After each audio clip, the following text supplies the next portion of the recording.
Bapak, Ibu, saudara-saudara yang dikasihi Tuhan, sebelum kita mendengarkan firman Tuhan, nats renungan untuk kita hari ini, marilah kita bersatu di dalam doa.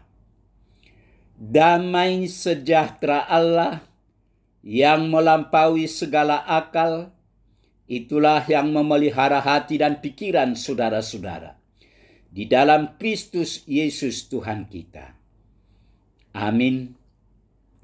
Bapak, Ibu, saudara-saudara yang dikasihi Tuhan, firman Tuhan nats renungan untuk kita hari ini, Senin tanggal 17 Februari 2025, sesuai dengan Almanak HKBP, tertulis dalam kitab Ibrani, pasal yang ke-12 ayat 15. Ibrani 12 ayat 15.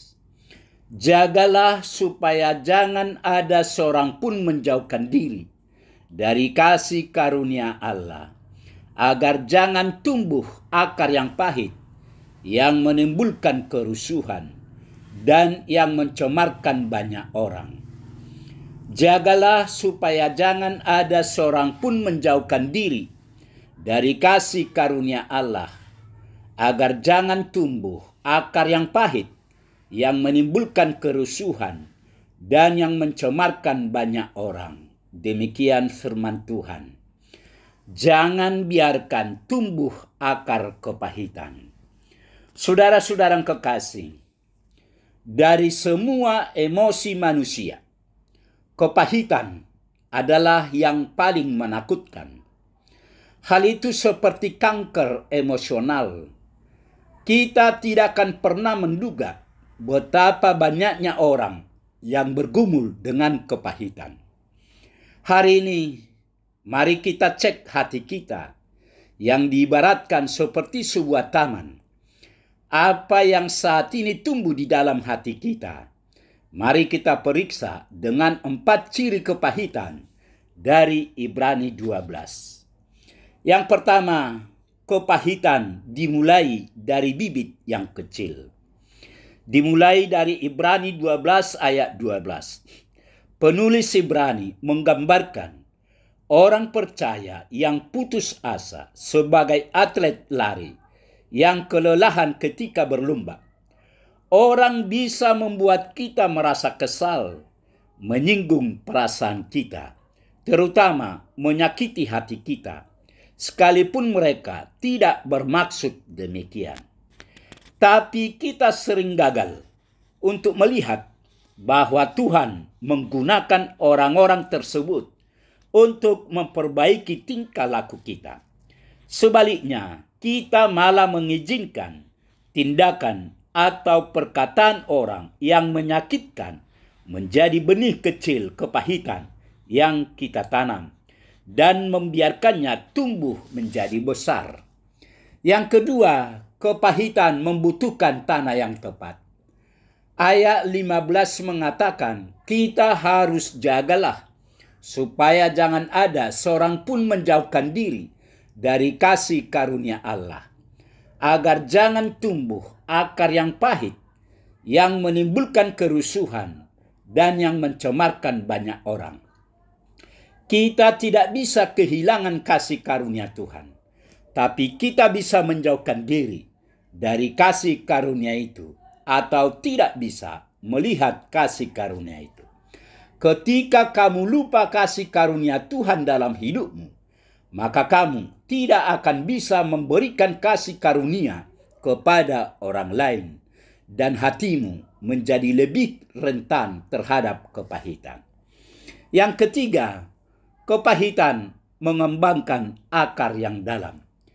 Jagalah supaya jangan ada seorang pun menjauhkan diri dari kasih karunia Allah, agar jangan tumbuh akar yang pahit, yang menimbulkan kerusuhan, dan yang mencemarkan banyak orang. Ayat 15.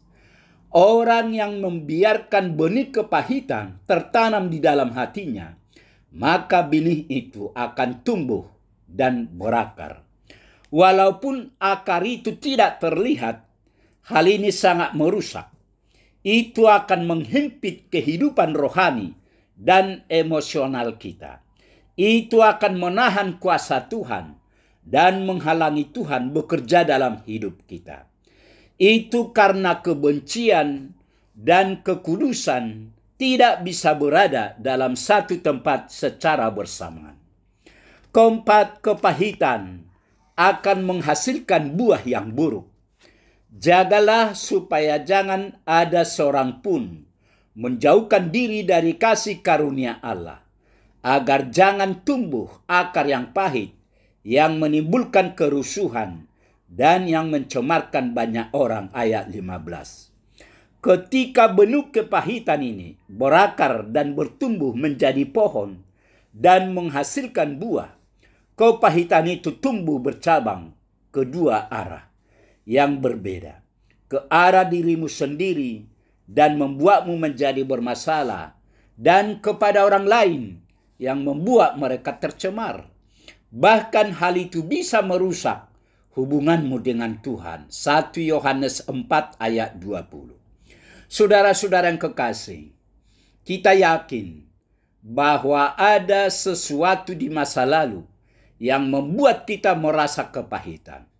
Tapi jangan biarkan rasa sakit itu mengakar di hatimu dan tumbuh dalam dirimu. Jangan menyiraminya dengan cara berpikir yang berpusat pada diri sendiri. Jangan memupuknya dengan mencari simpati dari orang lain. Amin. Marilah kita berdoa. Tuhan Allah Bapa di surga, terima kasih Tuhan atas pemberitaan firman-Mu kepada kami hari ini. Tuhan mengingatkan kami supaya kami jangan melakukan, jangan mengingat, dan jangan membiarkan kepahitan tumbuh dalam diri kami. Terima kasih Tuhan atas firman-Mu ini. Berkatilah firman-Mu, berkati kami semua, agar kami tetap bersukacita memuji dan memuliakan nama-Mu. Dalam nama Yesus Kristus kami berdoa. Amin.